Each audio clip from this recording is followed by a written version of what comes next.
Picture this. It's 30,000 years ago, maybe 40,000. Nobody knows for sure. The sun has just set over a landscape of ice and stone. A small group of humans huddles around a fire, the flames pushing back the darkness maybe 20-30 feet at most. Beyond that circle of light, the night is absolute, and in that darkness, eyes are watching, yellow eyes, reflective, moving at the edge of perception. The humans know what's out there. Wolves. The same predators that compete with them for every scrap of meat, every kill, every chance at survival. The same animals that could, if they wanted, tear apart a lone human in seconds. But tonight, something different is happening. One of the wolves moves closer, not attacking, just closer. Maybe there are scraps from the human meal at the edge of the firelight. Maybe the wolf is young, curious, less afraid than its packmates. Maybe it's cold and the fire is warm, a human sees it, makes a choice that will echo through millennia, doesn't throw a stone, doesn't shout. Instead, tosses a piece of meat, not close, just within reach. The wolf takes it, waits, stays, and in that moment, without either species realizing it, everything changes forever. This is the greatest mystery in human history that nobody talks about. Not how we built the pyramids, not how we learned to farm or write or sail across oceans, but how we took our apex predator, an animal that should have been our eternal enemy, and turned it into our best friend. How did wolves become dogs? More importantly, why? And here's the part that keeps scientists awake at night. What if the transformation went both ways? What if dogs didn't just change to fit into human society? What if they changed us too? Changed how we think, how we feel, maybe even how our brains are wired? The evidence suggests something radical. This partnership between humans and dogs isn't just old. It's ancient. Older than agriculture, which is only about 12,000 years old. Older than permanent settlements. Older than pottery or writing or any of the things we think of as civilization. Some scientists now believe dogs have been with us for 40,000 years. Others say even longer, maybe over 100,000 years, which would mean dogs were there during some of the darkest chapters of human survival. If you're listening to this to fall asleep perfect, that's exactly why I make these. Maybe drop a comment and tell me where you're watching from and what time it is. It's fascinating to me, like Tokyo at dawn, Toronto at midnight, all listening to the same ancient story about firelight and wolves. Think about what this means. For most of human existence, we've had dogs by our sides, not as pets in the modern sense, as partners, co-survivors, fellow travellers through an Ice Age world that wanted both species dead. Every other domestic animal came later. Sheep, maybe 11,000 years ago, goats around the same time, cattle, pigs, horses, all of them domesticated after humans settled down and started farming. But dogs? Dogs were there first. Dogs were there when we were still nomadic hunters living in small bands, barely surviving, moving constantly through hostile territory. And here's where it gets really strange. The domestication of dogs might be the only domestication that humans didn't fully control. With sheep and cattle, we clearly captured wild animals and selectively bred them over generations. But with wolves, the latest research suggests they might have domesticated themselves. That's right. Wolves that were slightly friendlier, slightly less aggressive, slightly more curious about humans, found an evolutionary advantage. They got access to human food scraps. They got warmth from human fires. They got protection from other predators because humans would defend their camps. So the friendliest wolves survived and bred, and their offspring were friendlier still, and over thousands of years, this self-selection process created something entirely new. Not quite wolf, not yet dog, something in between, moving closer to the firelight generation by generation. But evolution never moves in just one direction. If wolves were evolving to tolerate humans, what were humans evolving to tolerate wolves? That's the question that opens up an entirely new way of thinking about who we are and how we got here. Because maybe, just maybe, we didn't domesticate dogs. Maybe dogs domesticated us. Let's go back, way back, to a world so alien it would seem like a different planet. Around 40,000 years ago, maybe earlier, nobody knows exactly when this story really begins, the Earth was locked in the grip of the last glacial maximum. Ice sheets 2 miles thick covered most of northern Europe, Asia, and North America. Glaciers advanced and retreated with the seasons, grinding mountains into valleys, carving lakes that would last for millennia. This wasn't the comfortable, temperate world we know today. This was a world of extremes. Winters that lasted 8, 9 months. Summers that were brief explosions of life before the cold returned. And caught between the ice and the lower latitudes, in that narrow band of habitable land, an incredible diversity of life struggled to survive. This was the age of megafauna. Woolly mammoths migrated in herds thousands strong, their curved tusks sweeping aside snow to reach the sparse grass beneath. Giant ground sloths the size of elephants browsed on tree branches. Cave bears that dwarfed modern grizzlies competed for den sites. Saber-toothed cats stalked prey through forests that would seem impossibly lush compared to the tundra surrounding them.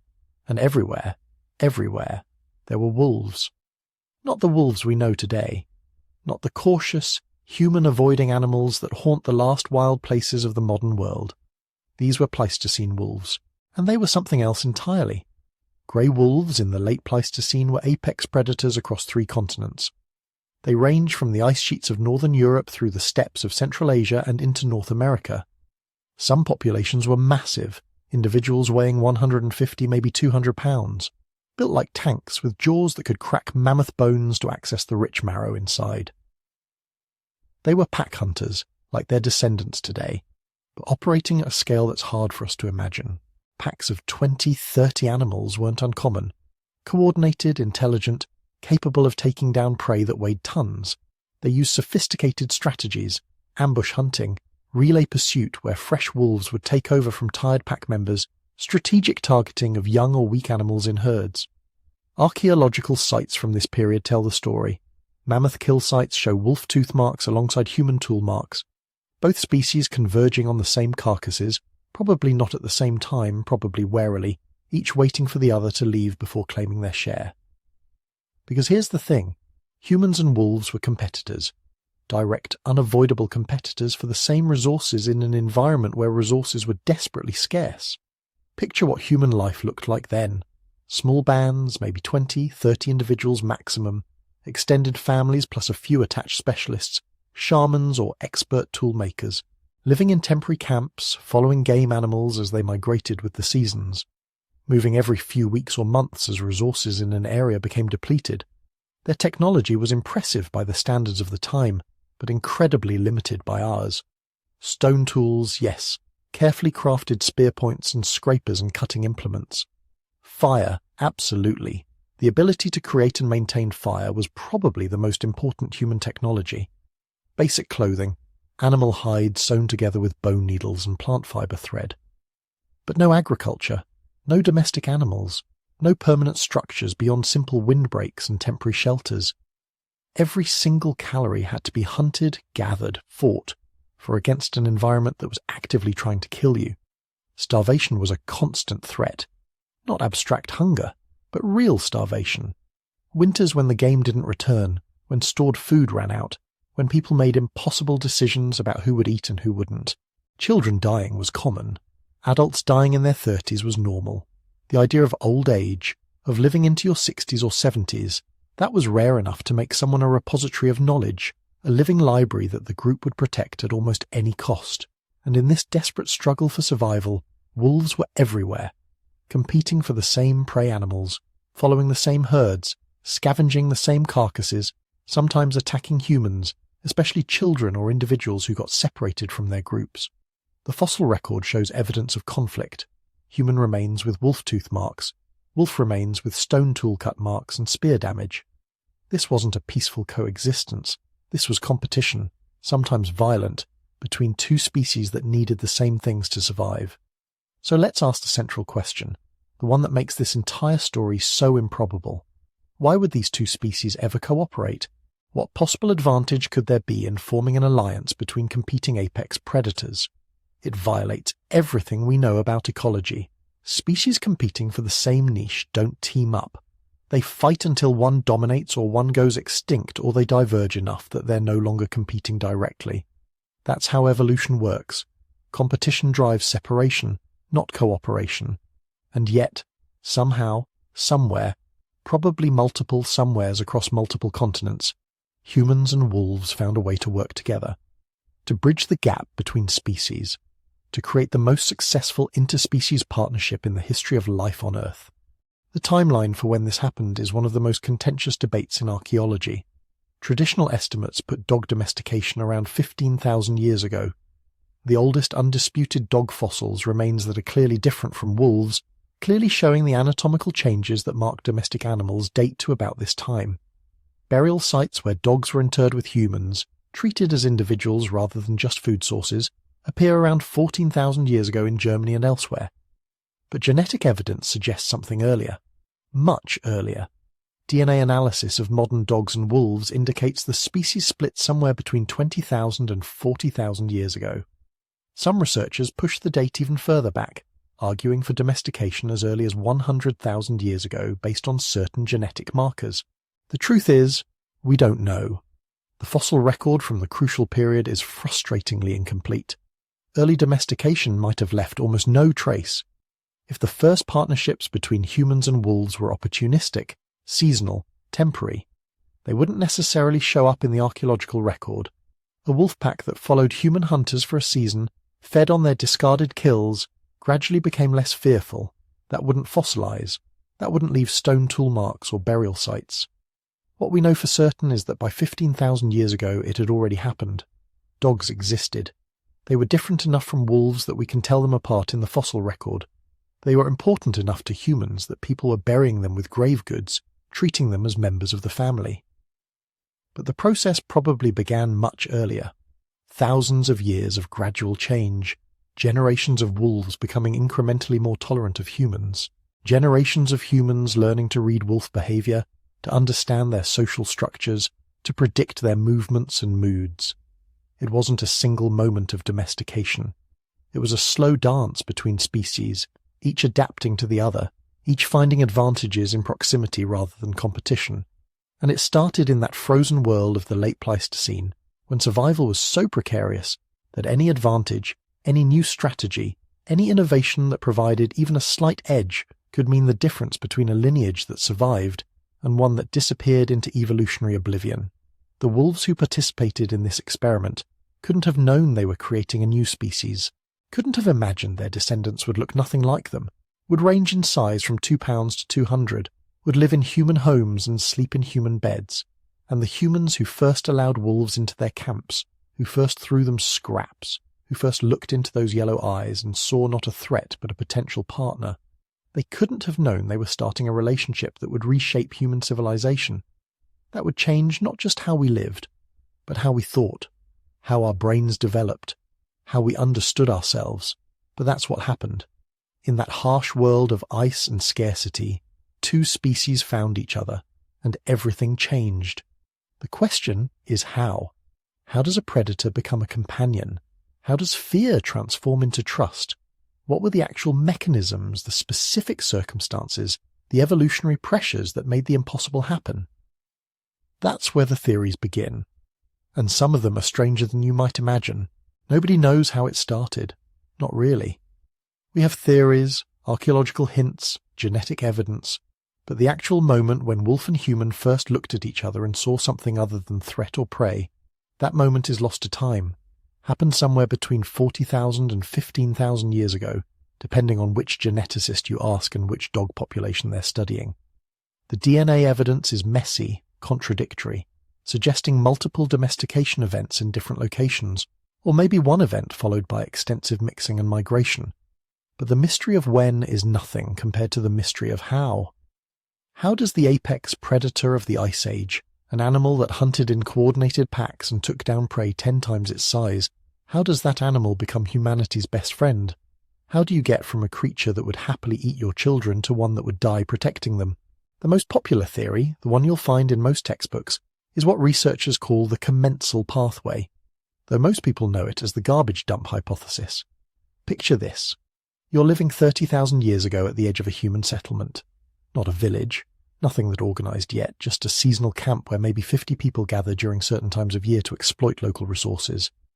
Your people are getting better at hunting, and that means waste. Bones with marrow still in them, scraps of meat too small to bother with, organs that nobody wants to eat. All of it gets tossed outside the camp perimeter, creating a permanent buffet for any animal bold enough to approach. Most animals won't. Most animals have a flight distance, a point beyond which human presence triggers immediate retreat. For most Ice Age predators, that distance was measured in hundreds of yards. Get too close to humans and bad things happen. Spears start flying, rocks get thrown. Better to hunt your own food than risk the dangerous hairless apes. But wolves are different. Wolves are adaptable, intelligent, capable of learning from experience across generations. And some wolves, the ones born with slightly lower flight distances, slightly less fear response, they could get closer to the garbage dumps than others. Close enough to grab the best scraps before running off. Close enough to survive lean winters when normal hunting wasn't enough. This created a selection pressure. The bold wolves got more food, survived better, had more pups. And their pups inherited that boldness, that reduced fear response. Generation after generation, the wolves hanging around human camps got progressively tamer. Not because humans were trying to tame them, but because tameness itself became a survival advantage. The beautiful thing about this theory is that it requires no intentional action from humans. We didn't decide to domesticate wolves. We just created an ecological niche, a new food source, and wolves evolved to exploit it. Within maybe 1,000 years, you'd have populations of wolves that looked and acted noticeably different from their wild cousins. Smaller, less aggressive, more comfortable around humans, proto-dogs. But there's another theory, one that gives humans a bit more credit for intentionality. The hunting partnership theory suggests that the relationship began with mutual benefit, with conscious cooperation rather than accidental selection. Imagine you're a human hunter tracking a herd of reindeer across the frozen tundra. You're good at tracking, at strategy, at using tools, but you're slow. By the time you catch up to the herd, they've scattered. You can only take down one animal, maybe two if you're lucky. Now imagine a pack of wolves is tracking the same herd.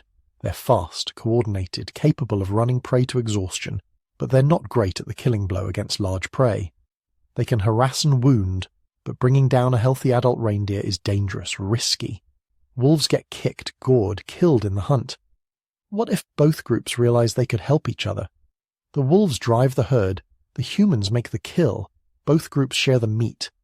It sounds almost fantastical, like something out of a Disney movie, but we have modern examples of similar cooperation. In Brazil, dolphins and human fishermen work together, dolphins driving fish toward nets in exchange for the ones that escape. In Africa, honey-guide birds lead humans to beehives, waiting patiently while people break open the hives and extract honey, then feeding on the exposed bee larvae. Interspecies cooperation happens. It's rare, but under the right conditions, it evolves. And the Ice Age created exactly those conditions. Resources were scarce, hunting was dangerous, anything that increased success rates meant survival. A few successful cooperative hunts could establish a tradition, a learned behavior passed down through generations of both species. The wolves that were best at cooperating with humans got fed. The humans who were best at cooperating with wolves brought home more meat. Over time, this partnership would select for the same traits as the garbage dump scenario: reduced fear, increased tolerance, better communication ability. But it would also select for something else: active cooperation, problem solving, the ability to understand human gestures and intentions, the cognitive toolkit that makes modern dogs so eerily good at reading our emotions. Then there's the orphan pup scenario, probably the most emotionally appealing theory, which is why it shows up in so many popular accounts despite having less scientific support. The story goes like this.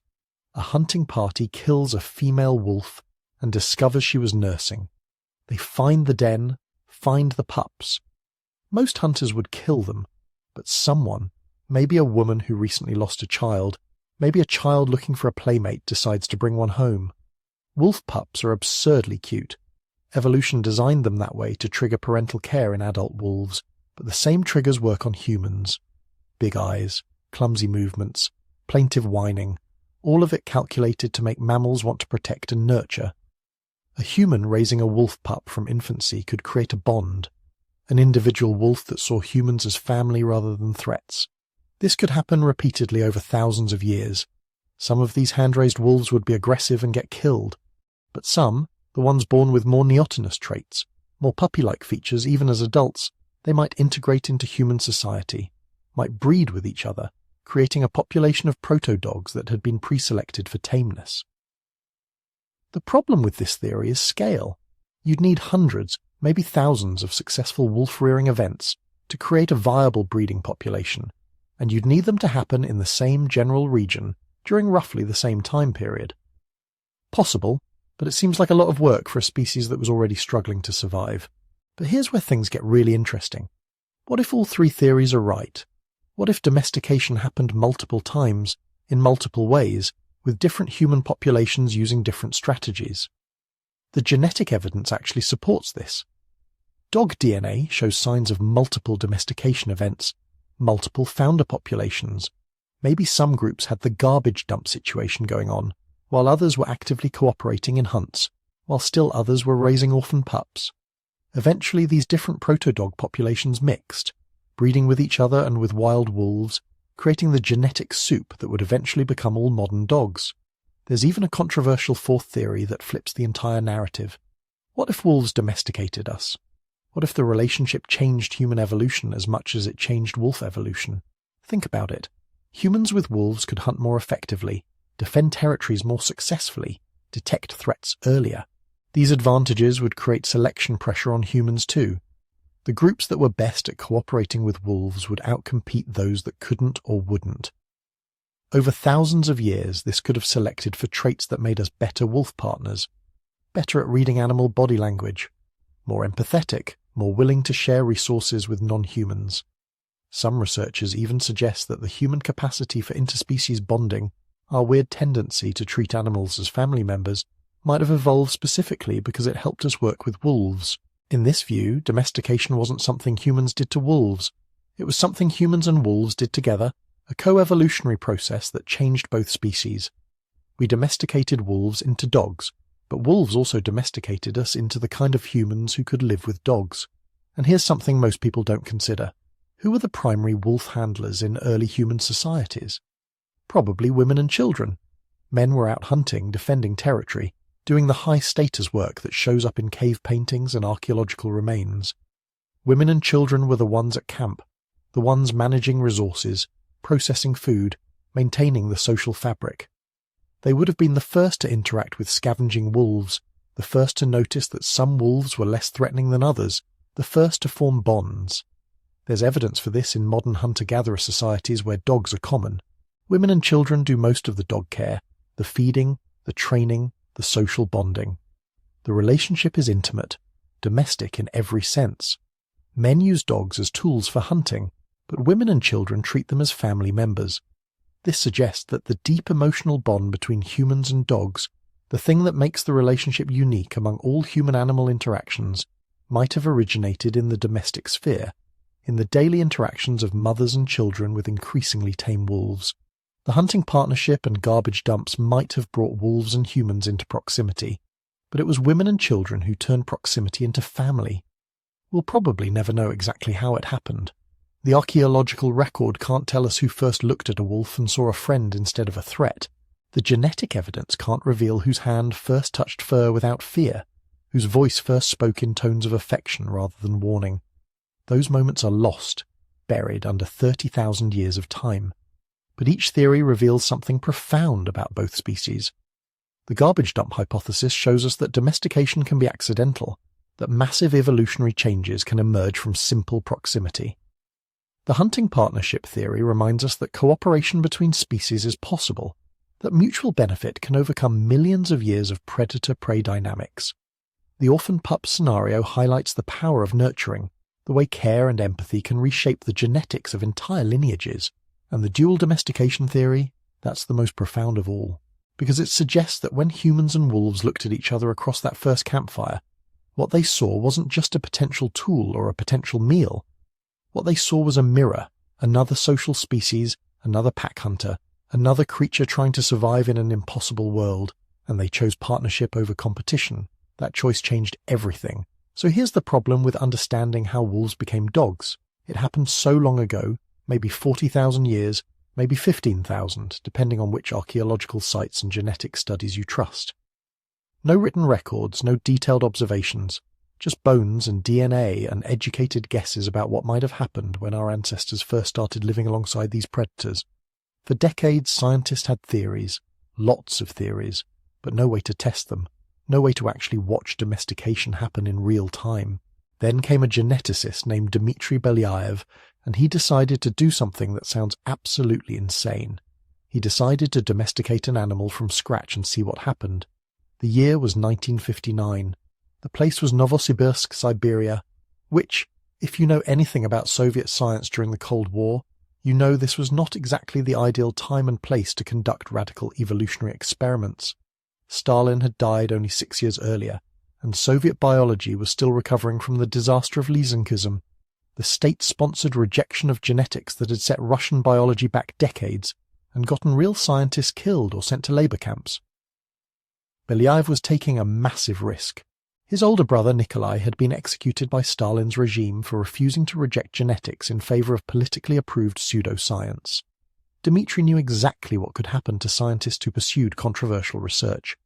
But he also knew that if he framed his work carefully, if he made it look like he was just trying to breed better fur animals for Soviet collective farms, he might be able to study something far more profound.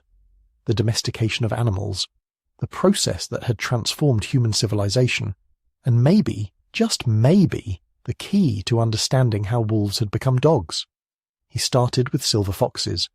Not wolves, because Soviet authorities would never approve an experiment with dangerous predators, but foxes, cousins to wolves, members of the same family Canidae, close enough that whatever happened with foxes might tell us something about what happened with wolves 30,000 years ago.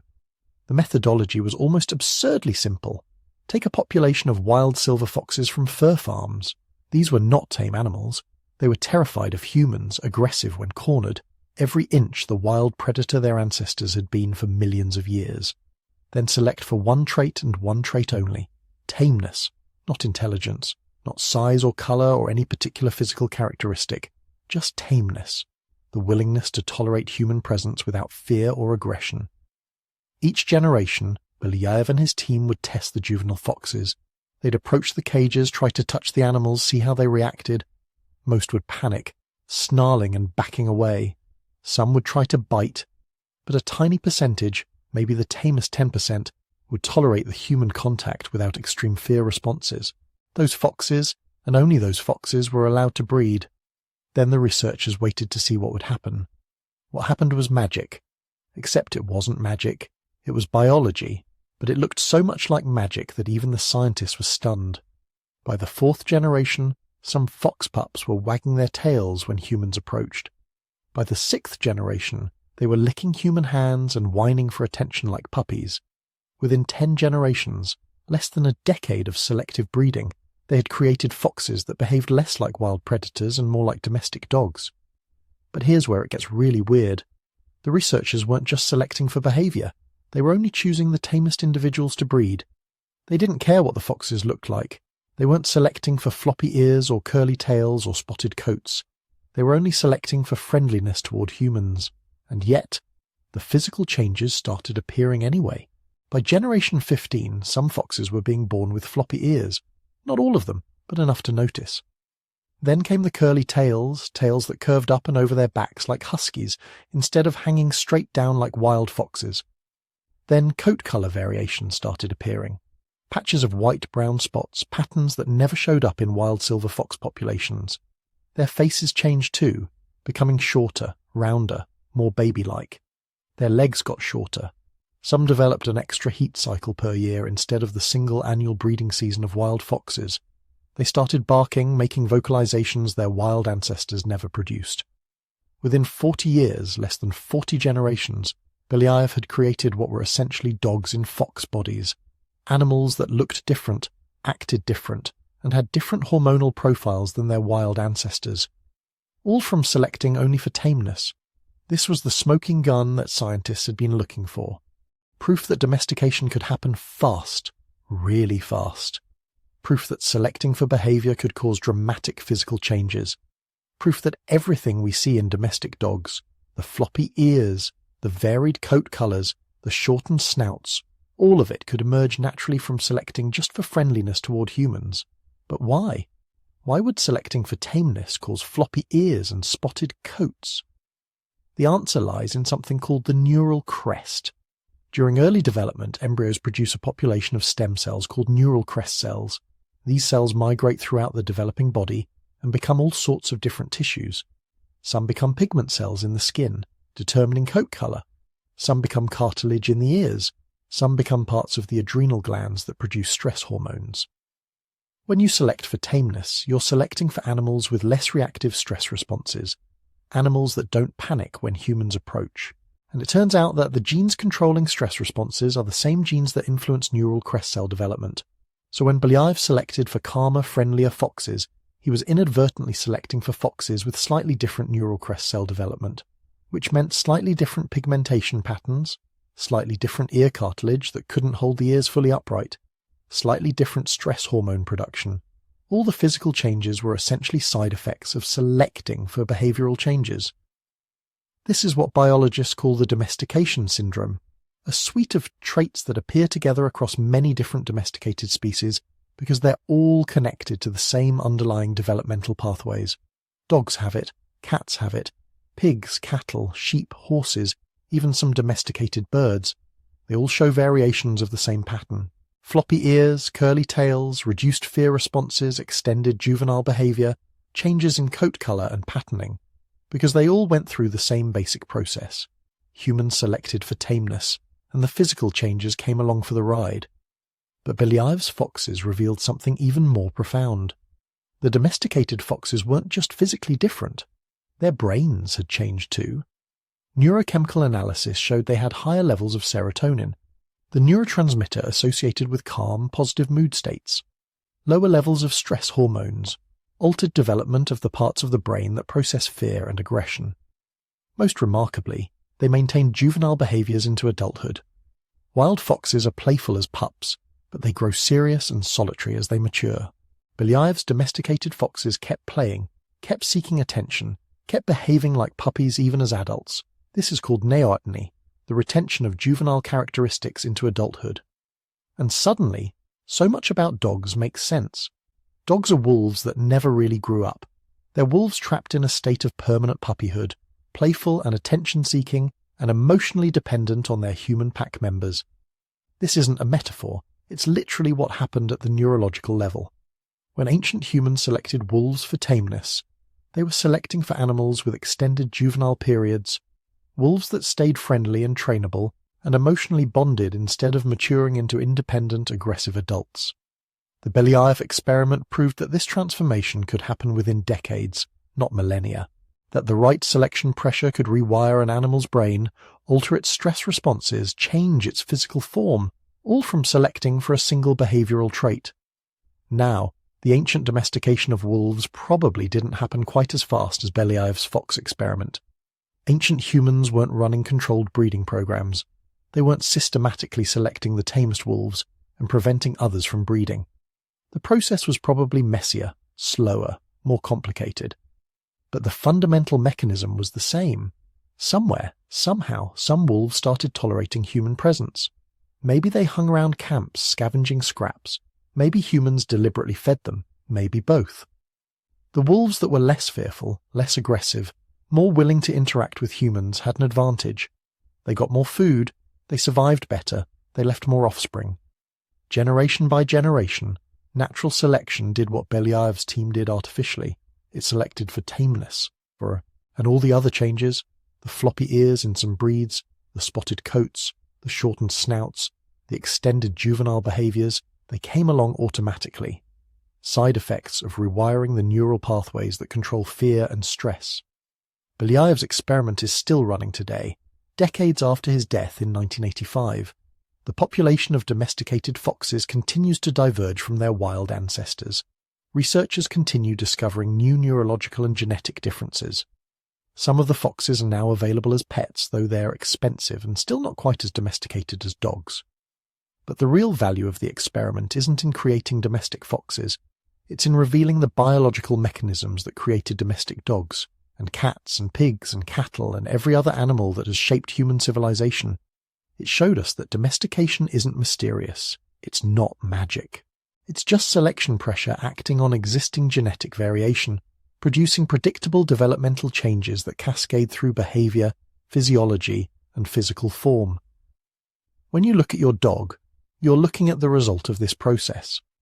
An animal whose ancestors were systematically selected for friendliness, for reduced fear responses, for the ability to form emotional bonds with another species, an animal whose brain chemistry was altered by thousands of years of living alongside humans. Belyaev proved that the transformation from wolf to dog was possible, not just theoretically, but practically, that the right environmental pressures could reshape a species in evolutionary eye blinks. But he also proved something else, something that would turn out to be even more important for understanding the human-dog relationship. He proved that domestication works both ways. But something else was happening during those early days of human-wolf partnership, something nobody expected, something that wouldn't be discovered until 2015, when a team of Japanese researchers decided to study what happens in the human brain when we lock eyes with a dog. The experiment was simple. 30 humans, 30 dogs, all of them pets with established bonds. The researchers measured baseline oxytocin levels in both species, then let them interact naturally for 30 minutes. Just hanging out, playing, doing whatever dogs and humans do together. The key instruction: make eye contact when it feels natural. After 30 minutes, they measured oxytocin levels again. What they found changed everything we thought we knew about domestication. When humans and dogs gazed into each other's eyes, both species experienced a massive spike in oxytocin. Not a little bump, a 130% increase in dogs, over 300% in some humans. These weren't just significant numbers. These were the kinds of oxytocin levels you see in mothers looking at their newborn babies. Let that sink in for a moment. The same neurochemical system that bonds human mothers to their infants, the most powerful attachment mechanism evolution has ever created, was being triggered by eye contact with a completely different species. The researchers weren't sure they believed their own results, so they ran the experiment again, this time with a control group, humans interacting with hand-raised wolves. Same setup, same time period, same instructions to make eye contact. Nothing happened. No oxytocin spike in the humans, no response in the wolves. The wolves wouldn't even maintain eye contact. In wolf society, prolonged eye contact is a threat, a challenge, something you do right before a fight. The hand-raised wolves had been living with humans their entire lives, but they still couldn't override millions of years of evolutionary programming. But dogs could. Somewhere during the long process of domestication, dogs had figured out how to hack the human bonding system. They had learned to trigger the same neurochemical response that human babies use to ensure their parents will feed them, protect them, love them unconditionally. This wasn't just behavioral adaptation. This was neurological hijacking. Think about what this means. For hundreds of thousands of years, the human oxytocin system had one primary function: bond parents to children. It's the chemical foundation of human family structure, the evolutionary mechanism that keeps mothers from abandoning helpless infants, that makes fathers willing to sacrifice for their offspring.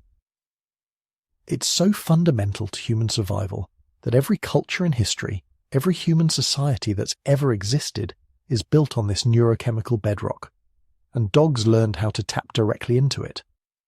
But here's where it gets really wild. The effect isn't one way. When humans look into a dog's eyes and experience that oxytocin surge, the dog experiences it too. Then the dog's oxytocin spike makes it gaze even more intently at the human, which triggers another surge in the human, which reinforces the dog's behavior, creating a feedback loop. A positive cycle of neurochemical bonding that builds stronger and stronger with each interaction. Researchers call this the oxytocin gaze positive loop. It's a self-reinforcing system that literally rewires both species' brains to be more bonded, more attached, more cooperative with each passing day. No other domestic animal can do this. Not cats, despite living with humans for thousands of years.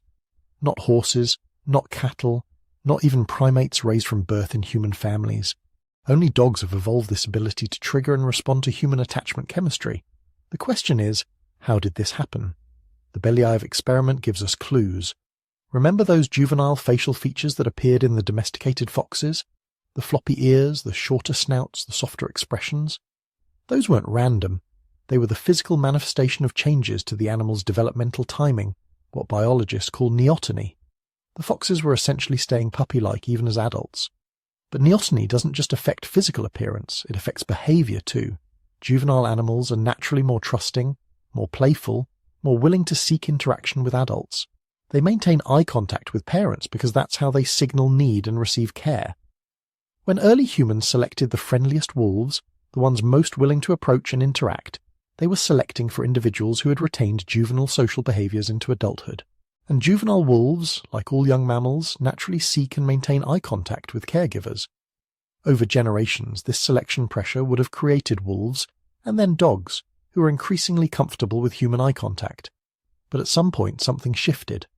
Dogs didn't just tolerate eye contact, they began actively seeking it out, using it strategically, understanding intuitively that looking into human eyes produced results: food, attention, protection, affection. The dogs who were best at triggering human oxytocin responses would receive the most care, the most resources, the most reproductive success. Natural selection would favour individuals whose gaze could most effectively manipulate human neurochemistry. This is coevolution at its most intimate. Dogs weren't just adapting to human society, they were adapting to human neurology, figuring out how to push buttons in the human brain that even most humans don't know exist. But here's the really profound part. This process didn't just change dogs, it changed us too. Consider what happens to a human population that spends thousands of years caring for another species, not just using them as tools, but actually bonding with them, experiencing powerful oxytocin responses to their presence, forming emotional attachments that mirror parent-child relationships. That population is essentially practicing empathy across species boundaries. They're learning to read the emotional states of non-human animals, to respond to their needs, to consider their welfare alongside their own utility.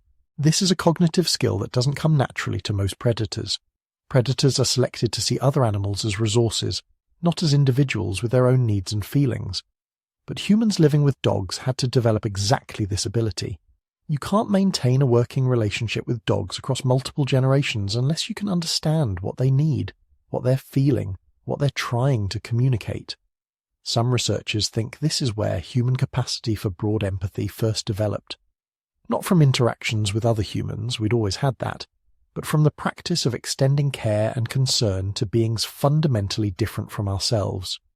This is the social brain hypothesis applied to human-dog coevolution.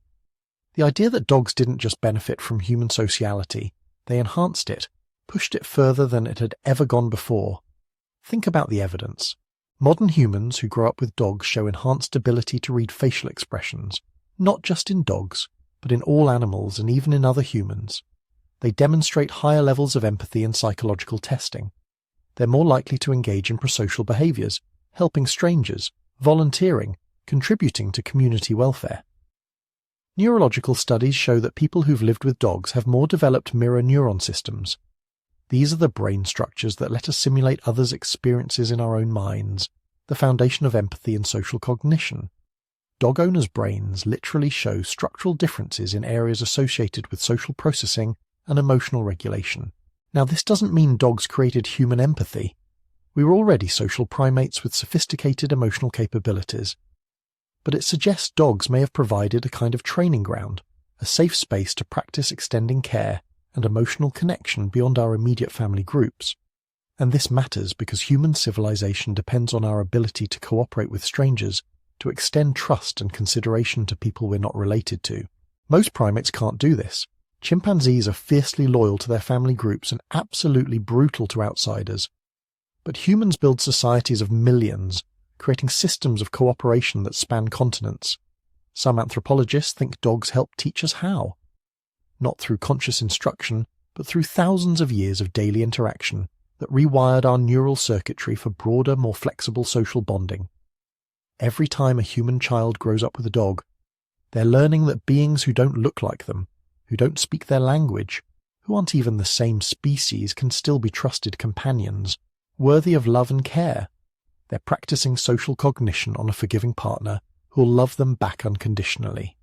This creates neural patterns that persist into adulthood, making humans more capable of complex social relationships, more comfortable with diversity, more skilled at building bridges across differences. We're not just talking about dogs making people happier, though they certainly do that. We're talking about dogs fundamentally altering human cognitive development, generation after generation, for at least 30,000 years. The implications are staggering. It means domestication wasn't a one-way street where humans shaped wolves into dogs. It was a reciprocal process where dogs were simultaneously shaping us, rewiring our brains, enhancing our capacity for social complexity. We adapted to each other, and in doing so, both species became something neither could have been alone. Dogs became the only animal capable of reading human gestures, following human gaze, understanding human intentions with uncanny accuracy. And humans became the only primate capable of building civilizations that could encompass millions of individuals in cooperative networks spanning the globe, all because we learned to look into each other's eyes and feel the same rush of bonding chemistry that ties parents to children. All because somewhere in the deep past, a wolf and a human decided to trust each other, and that trust triggered a neurochemical reaction that would echo through millennia. But the practical effects of this relationship went far beyond emotional bonding and social development. Dogs weren't just companions who made us feel good. They were technology, tools that gave human populations enormous survival advantages over groups that didn't have them, and the archaeological evidence for this advantage is written across continents in the remains of hunting camps, settlements, and early civilizations. But why? Why did early humans keep wolves around in the first place? The friendship is beautiful, sure, but evolution doesn't care about beautiful. It cares about survival. And here's where the story gets really interesting, because dogs weren't just companions. They were technology. Living, breathing, self-replicating technology that gave humans advantages so massive they literally changed the trajectory of our species. Let's start with the numbers, because the numbers are staggering. A human hunter working alone in Ice Age Europe had maybe a 20% success rate on large game hunts. 1 kill in 5 attempts if they were good. Hunting was dangerous, exhausting, and frequently unsuccessful. You could track a herd of reindeer for days, get close enough for a spear throw and still miss, or worse, wound the animal and watch it escape, taking all that invested energy with it. Now add dogs to the equation. Suddenly that success rate doubles, maybe triples. Dogs could track prey over distances and through conditions that would leave human hunters completely lost. They could detect animals by scent long before humans could see them. They could chase down wounded game that would have escaped a human hunter. Most importantly, they could work as a coordinated hunting pack with their human partners, driving prey into ambush positions or holding large animals at bay until hunters could move in for the kill. The caloric mathematics are brutal and simple. Let's say a human family of 5 needs roughly 10,000 calories a day to survive in Ice Age conditions. That's accounting for the extra energy needed to stay warm and active in sub-zero temperatures. A successful reindeer hunt might yield 100,000 calories of meat and fat, enough to feed that family for 10 days. Without dogs, you might successfully hunt that reindeer once every 2 weeks. With dogs, maybe once every 5 days. That's not just a marginal improvement. That's the difference between slow starvation and thriving. Between watching children die of malnutrition and raising them to adulthood. Between a population that barely maintains itself and one that grows, expands, innovates. And dogs weren't passive tools. They didn't require manufacturing, maintenance, or replacement parts. They reproduced themselves. Feed them scraps from your kills, give them shelter near your fire, and they'd produce new dogs who were already trained by watching their parents work. It was the ultimate self-sustaining technology, the first perpetual motion machine that actually worked. But the hunting advantage was just the beginning. Picture this. You're sleeping in a crude shelter somewhere in Ice Age France. It's deep winter. Outside temperature is 20 below zero. And you're not alone on this landscape. Cave hyenas hunt in packs large enough to take down adult humans. Cave lions are bigger than any big cat alive today. And other human groups, desperate and hungry, might view your camp as a source of resources worth fighting for. Without dogs, you'd have to post human sentries all night. Someone always awake, always watching, burning precious calories just to maintain security. With even 2 or 3 dogs in camp, you could all sleep. Dogs don't just have better hearing and smell than humans. They have threat detection systems that make human awareness look like a crude joke. A dog can hear something moving 250 yards away in conditions where a human would detect nothing. They can smell a predator approaching from downwind when human senses register only pine and snow. And when they detected something, they'd alert. Not quietly, but with barking that would wake the entire camp and potentially scare off whatever was approaching. The archaeological record backs this up in ways that are almost eerie. Human sites with evidence of domestic dogs show significantly fewer signs of violent death than contemporary sites without dogs. fewer fractured skulls from club blows, fewer projectile points embedded in human bones. It's like the dogs created a protective bubble around their human families, an early warning system that made surprise attacks nearly impossible. And then there's the warmth. This sounds almost trivial until you understand Ice Age survival. Hypothermia killed more Ice Age humans than predators ever did. Maintaining body temperature in environments where winter temperatures regularly dropped below zero required massive caloric expenditure. Anything that reduced heat loss was quite literally life-saving. Dogs were living blankets. A large dog produces about 100 watts of body heat. Curl up with 2 or 3 dogs in your shelter, and that's 300 watts of heating without burning any fuel. For families living in environments where firewood was scarce or difficult to gather, this wasn't comfort, it was survival technology. The phrase 3-dog night in frontier America referred to nights so cold you needed 3 dogs sleeping with you to survive. Ice Age humans faced a lot of 3-dog nights. Australian Aboriginal peoples used dingoes this way for thousands of years. Inuit peoples relied on sleeping with sled dogs in winter. It wasn't sentimentality, it was thermodynamics. But here's where it gets truly fascinating, where the dog story intersects with one of the biggest mysteries in human evolution. What happened to the Neanderthals? Neanderthals were incredible survivors. They'd been dominating Ice Age Europe for 200,000 years before modern humans showed up. They were stronger, more cold-adapted, with brains actually larger than ours. They were master hunters, sophisticated toolmakers, capable of everything modern humans could do, and in some ways better adapted to the brutal conditions of Ice Age Europe. Then modern humans arrived from Africa around 45,000 years ago. Within 15,000 years, Neanderthals were extinct, every single one, gone from a continent they'd ruled for millennia. What happened? The evidence increasingly points to dogs, not as weapons, but as force multipliers. The earliest solid evidence of domestic dogs appears in the archaeological record right around the time modern humans were expanding into Neanderthal territory, around 30,000 to 40,000 years ago, maybe earlier. The timing is suggestive, almost suspicious. Modern humans with dogs could hunt more efficiently, meaning they could support larger populations on the same territory. They could detect and avoid Neanderthal groups, reducing violent confrontations that might have favoured the stronger Neanderthals.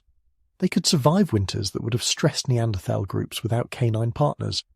They could expand into territories that would have been marginal for humans alone but became viable with dogs doing the hunting, guarding, and warming. This isn't certain. Scientists debate it vigorously.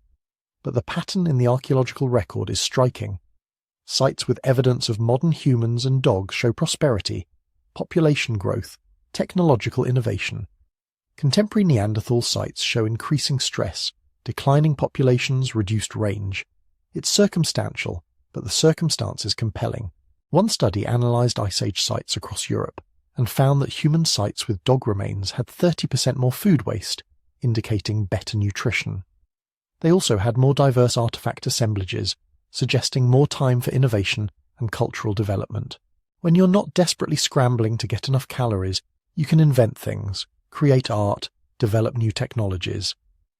Dogs gave humans that space, that breathing room between survival and thriving where civilization could begin. Think about what this means. We think of technology as things we build, stone tools, wheels, computers. But our first technology, our most important technology, was alive, was a partnership with another species that let us do things we could never have accomplished alone. Dogs were living tools that improved through evolution even as we were using them. They were security systems that needed no maintenance beyond food and shelter. They were hunting equipment that trained itself by watching older dogs work. They were heating systems that reproduced themselves. And unlike stone or bronze or iron, this technology loved us back. It bonded with us, cared about us, worked not just for reward but out of genuine social attachment. We created a tool that wanted to help us, a technology with emotions. No wonder we conquered the world. We weren't alone. We had partners who made us better at literally everything that mattered for survival. Hunting, security, warmth, companionship. Every challenge of Ice Age existence became more manageable with dogs at our side. The archaeological sites tell this story in layers of ash and bone. Sites with dogs show more remains of successful hunts, more evidence of long-term occupation, more elaborate tools and art, more signs of children surviving to adulthood, more prosperity. It's like watching two different human strategies play out across millennia. One group surviving alone through individual strength and intelligence.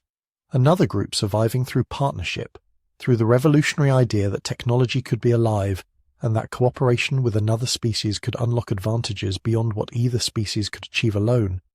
We know which strategy won.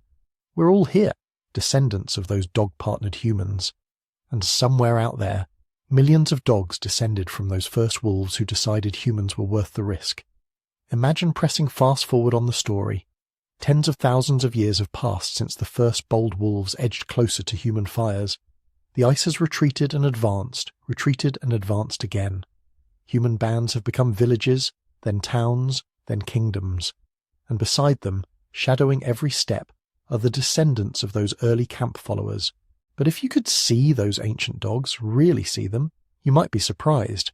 They wouldn't look like golden retrievers or pugs or huskies. No floppy-eared cartoon mascots.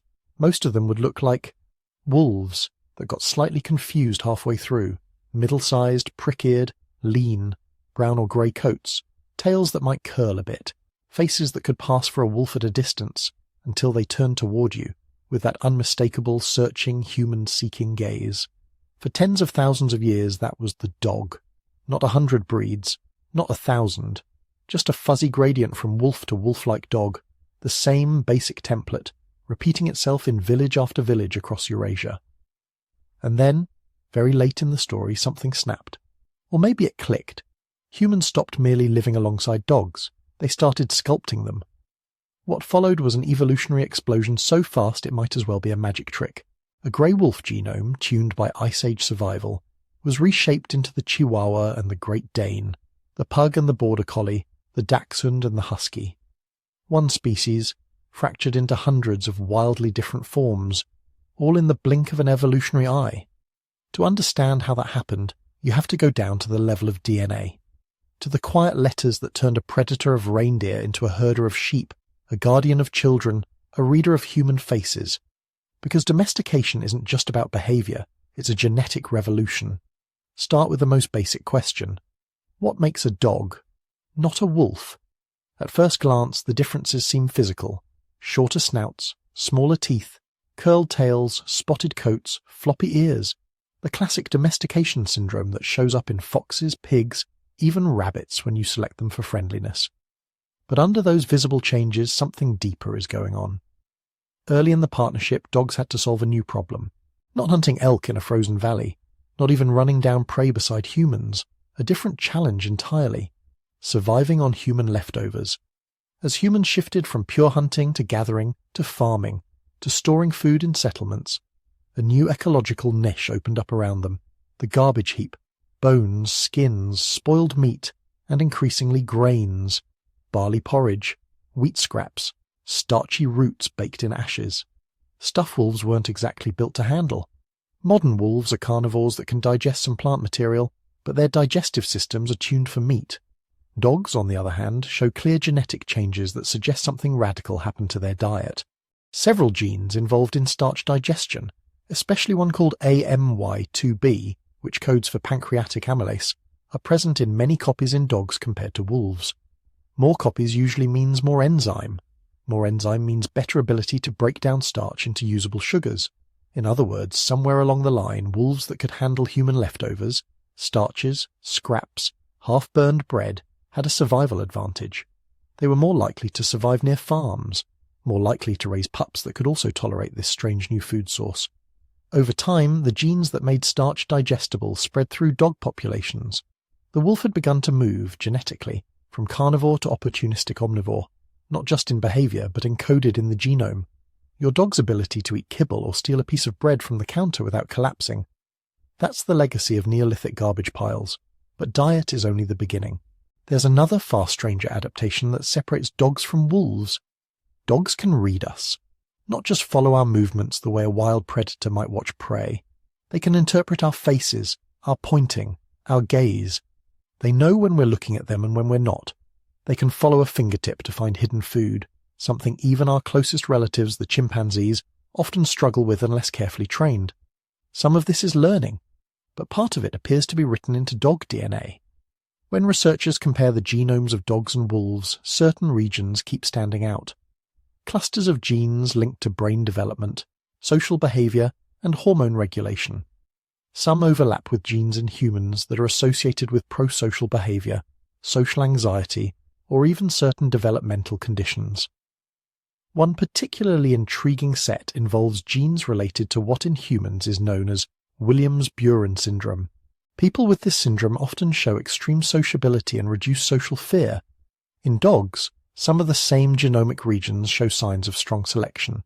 Like evolution grabbed those dials and turned them up or down. The result? Animals that are less fearful of humans, more attuned to our signals, more eager to approach, to engage, to seek eye contact. Look at a wolf. Long, elegant snout, wary eyes that rarely lock onto yours in a soft way. Look at a dog. Shorter face, expressive eyebrows, willing, almost driven to meet your gaze. That ability to read human faces, to hold eye contact without it being a threat, to understand that a pointed finger means look there instead of I'm going to poke you, didn't appear overnight. It emerged through countless tiny shifts, generation after generation, all nudged by a single force: humans. We gave more food, more care, more breeding opportunities to the animals that could tolerate us, understand us, please us. We became the environment their genes had to conquer. But how did this start? Once, twice, many times.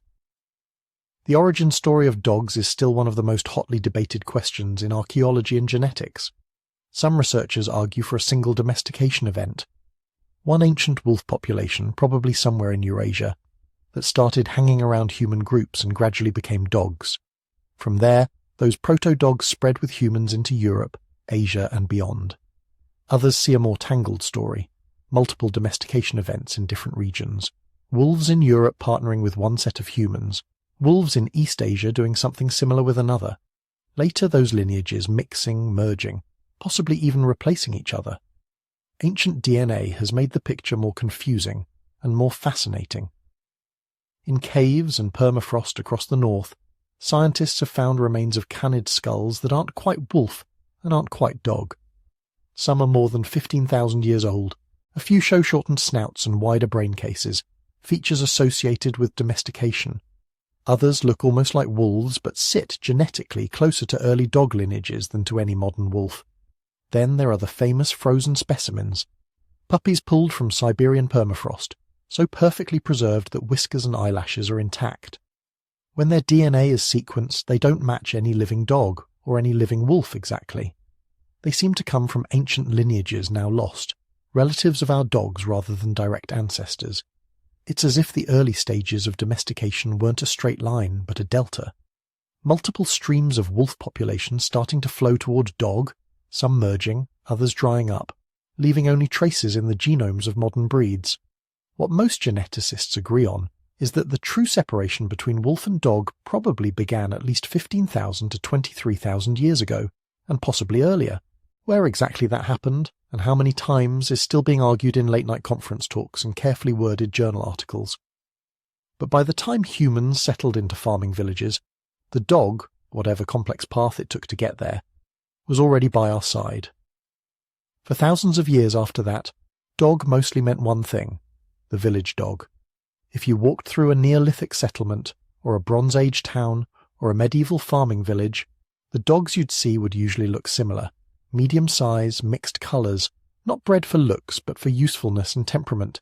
They guarded, they scavenged, they herded, hunted, hauled.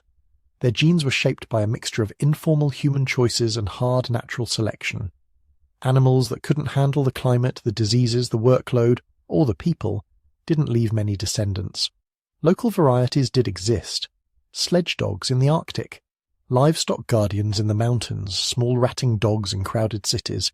But these weren't breeds in the modern sense, with closed studbooks and detailed pedigrees. They were regional types, fuzzy biological dialects shaped by the land and the work, not by written standards. Then, astonishingly recently, the rules changed. Over just the last few centuries, really intensifying in the 18th and 19th centuries, humans began to apply something like industrial design to dog evolution. We started keeping records, drawing up breed standards, selecting mates not just for behaviour, but for very specific physical traits, a certain ear shape, a particular coat colour, a precise body size. We created kennel clubs, held dog shows, closed breeding lines, decided that a dachshund must be long-backed and short-legged, that a greyhound must be aerodynamic and narrow, that a bulldog's face should be flattened and wrinkled. In evolutionary terms, this was like slamming your hand down on the fast-forward button. Within a few human lifetimes, the wolf genome, already reshaped once by domestication, was fractured into hundreds of specialized variants. Sighthounds whose entire bodies are tuned to run, spaniels wired to flush birds into the air, terriers obsessed with going underground after vermin, guardian dogs that imprint on sheep and treat them as family. The village dog gave birth to the show ring, to the purebred, the pedigree, the carefully labelled breed. And the irony is almost poetic.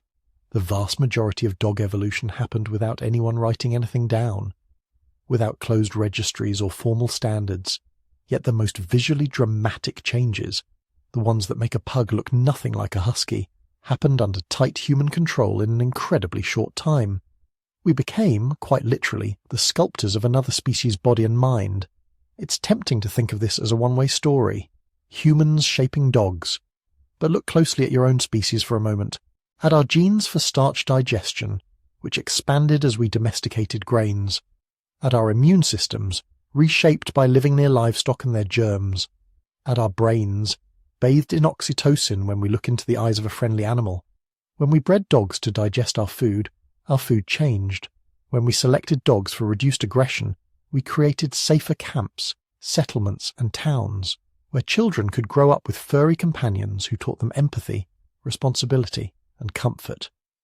When we rewarded dogs for reading our faces, we also rewarded ourselves for being readable. The genetic revolution that turned wolves into breeds wasn't just about dogs becoming more like us. It was about us becoming the kind of humans who live with dogs, the kind who talk to animals as if they understand, the kind who organize parts of their lives around feeding, walking, protecting a creature that can never speak our language, but somehow understands our hearts. Every time a new breed was carved out of that ancient wolf template, another small thread was added to the web tying our species together. A herding dog made it easier to manage flocks, which made it easier to support more people, which made it easier to build villages, towns, cities. A guarding dog made it safer to store surplus grain, to sleep a little deeper at night, to risk investing in the future. A companion dog made it easier to bear loneliness, loss, the crushing weight of civilization's demands. So when you look at the modern kaleidoscope of dog breeds, at the tiny teacup animals and the massive guardians, the sleek racers and the shaggy clowns, you're not just seeing what we did to wolves. You're seeing what wolves allowed us to become, partners in a shared genetic experiment still unfolding by the light of the fire. When your ancestors finally stepped out of the Ice Age and into something like stability, the wolves who had chosen to walk beside them came too. Only by this point they weren't really wolves anymore. Their faces had softened, their bodies had shifted, their instincts had been rewired by thousands of tiny human decisions about who to feed, who to trust, who to keep. And as humans moved from wandering hunters to settled farmers, from scattered bands to cities of stone and brick, dogs came with them into this new world. They didn't just survive the rise of civilization, they climbed its ladders with us step by step, until some of them ended up not just in our homes, but in our myths, our temples, our visions of the afterlife. In some cultures they guarded our front doors. In others they guarded the gates of heaven and hell. Imagine one of those early villages on the edge of the agricultural revolution. Mud walls, thatched roofs, the smell of grain drying in the sun, chickens scratching in the dust, goats tied to rough wooden posts. The people living here had done something astonishing. They had taken wild grasses that barely clung to poor soils and turned them into wheat and barley. They had taken wiry, skittish goats and sheep and turned them into walking banks of meat, fat, milk and wool. But domestication always creates a problem. You're concentrating resources, food, animals, tools, children, all in one place, and the rest of the world notices. Wolves, big cats, thieves from the next valley over. This is where dogs become more than just hunting partners. They become infrastructure. A dog sleeping at the edge of the camp is a primitive alarm system. It doesn't need a philosophy of property rights. It just has to know, these are my humans, this is my territory, That shape moving in the dark doesn't smell right. A growl, a bark, a flash of teeth, and suddenly the village has a living perimeter defense. Other dogs discover new jobs, following herds, nudging stragglers back to the group, moving like living pressure waves around flocks of sheep and goats. Early herding dogs turned scattered, nervous prey animals into a single coordinated resource that humans could move, trade, and protect. This is the pastoral revolution.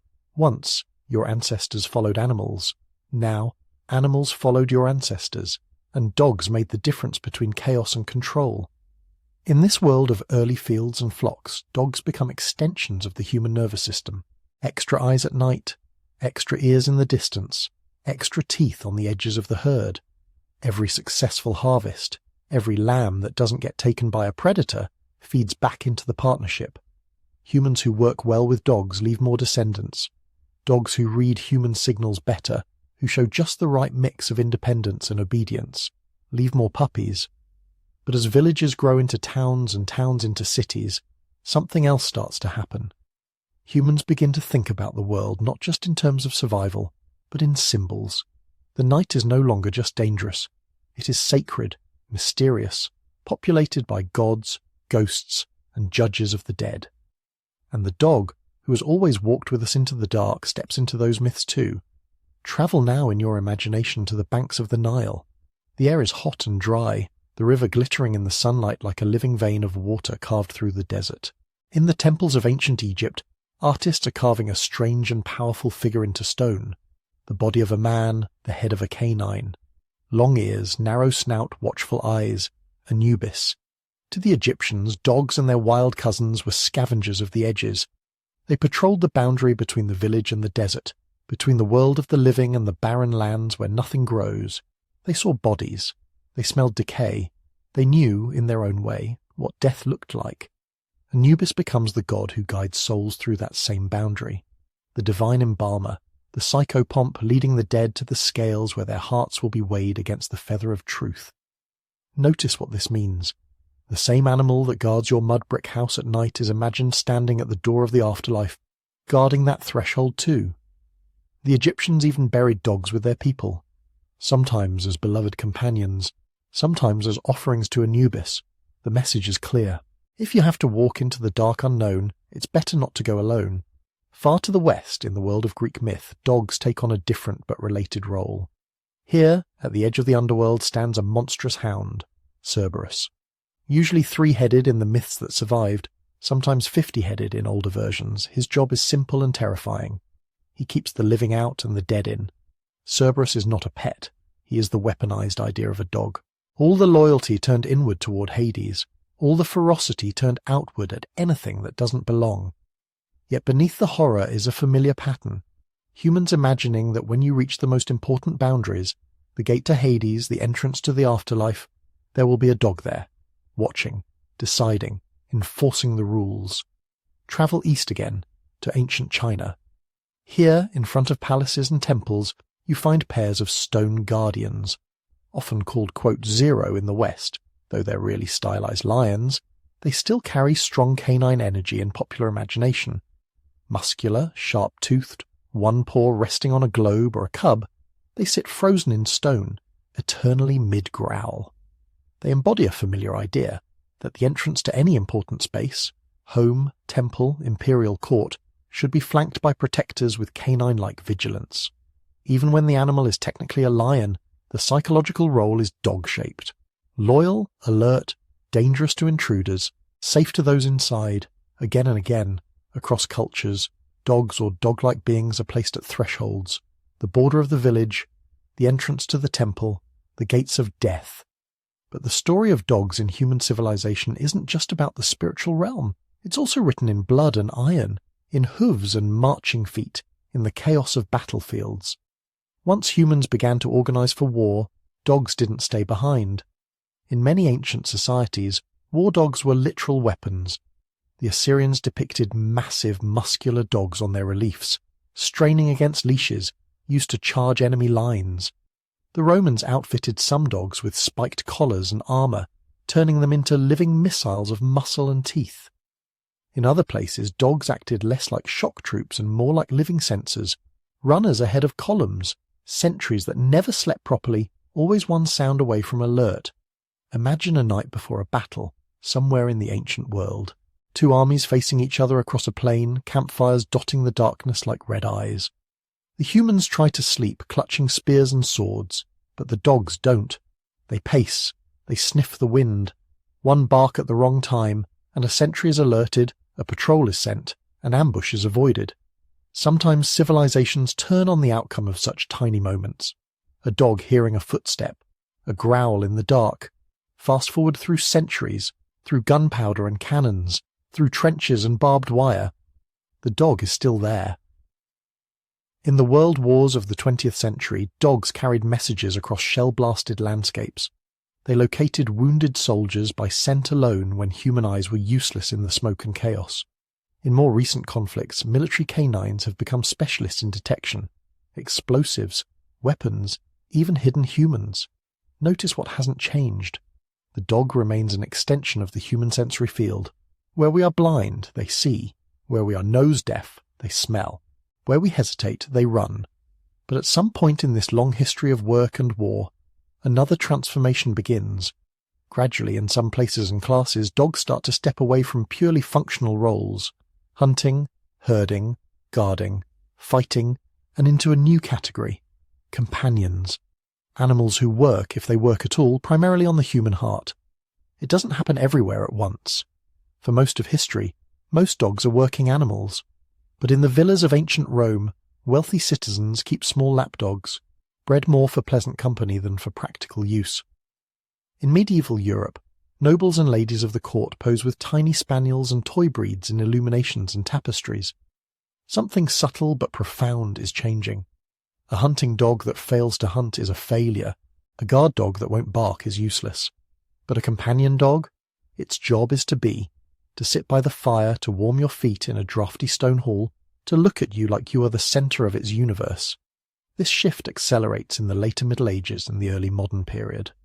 Urbanization concentrates people into crowded cities where fewer households need a full-time livestock guardian or a dedicated hunting hound. Some dogs still drag carts, guard warehouses, and chase rats in ship holds, but others become status symbols and emotional anchors. You can trace this transformation in stories about individual dogs. Take Peritas, the legendary dog of Alexander the Great. According to later accounts, Peritas was no pampered lapdog. He fought beside Alexander in battle, supposedly saving his life in at least one desperate encounter. When Peritas was killed, Alexander is said to have founded a city in his honor. Whether every detail is true or not, the story reveals what people thought possible. A bond so deep between a man who believed himself godlike and a dog that he would commemorate it in brick and stone. Jump forward many centuries to Scotland to the 19th century. Here we meet Greyfriars Bobby, a small Skye Terrier whose story became legend. When his owner, a night watchman named John Gray, died and was buried in Greyfriars Kirkyard, Bobby reportedly spent the rest of his life, about 14 years, keeping watch at his master's grave. Townspeople fed him. The local authorities eventually paid for his license so he wouldn't be destroyed as a stray. A fountain and statue were erected in his honor. Whether every detail is perfectly accurate matters less than what the story expresses. Humans saw in Bobby the ultimate expression of what they already believed about dogs. Unshakable loyalty, even beyond death. And then there is Hachiko, in early 20th century Japan. Hachiko, an Akita, would accompany his owner, Professor Hide Saburo Ueno, to Shibuya Station in Tokyo every morning and return each afternoon to greet him. One day, the professor died suddenly at work and never came back. Hachiko did. For nearly 10 years, he returned to the station every day, waiting on the platform where we used to see his human appear. Commuters noticed, vendors fed him, newspapers wrote about him. After he died, a bronze statue was raised outside the station. Once again, the pattern repeats. Humans look at a dog's simple, persistent behavior, returning to the same spot, following the same routine, and see something cosmic in it. Devotion, faithfulness, a kind of love that feels purer than our own. As you move through history, you can read human values through the ways we treat dogs. In rigid aristocratic societies, dogs are sorted into classes just like people. Noble breeds for noble hunters, ratters for the poor, tiny toy breeds for the ladies of the court. In pastoral cultures, dogs are evaluated almost entirely on usefulness. Can you keep the wolves away? Can you move the flock? In societies obsessed with order and control, dogs are trained for obedience, discipline, and precision. Police canines, military dogs, guard dogs. In more individualistic urban cultures, dogs become extensions of personal identity. The stylish city dweller with a sleek greyhound, the outdoors enthusiast with a rugged shepherd, the family with a golden retriever whose main job is to be a furry sibling to the children. At each step, the dog is a kind of mirror. It reflects our fears, of thieves, of enemies, of the unknown in the dark. It reflects our hopes, for loyalty, for love that doesn't judge, for protection that never sleeps. It reflects our power when we breed animals into dozens, then hundreds of forms to suit every imagined purpose. And it reflects our tenderness when we let an aging dog sleep in a warm corner years after its practical work is done, simply because we cannot bear to part with it. From the edge of the campfire to the gates of the underworld, from fields of wheat to marble palaces, from the chaos of battlefields to the quiet, patient wait at a train station, dogs have moved with us through every phase of civilization, adapting not just to our environments, but to our stories about ourselves.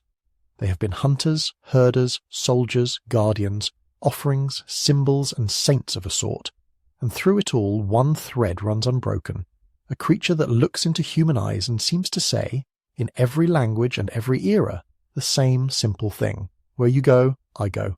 Picture this. You're lying in a hospital bed. The room smells faintly of disinfectant and plastic.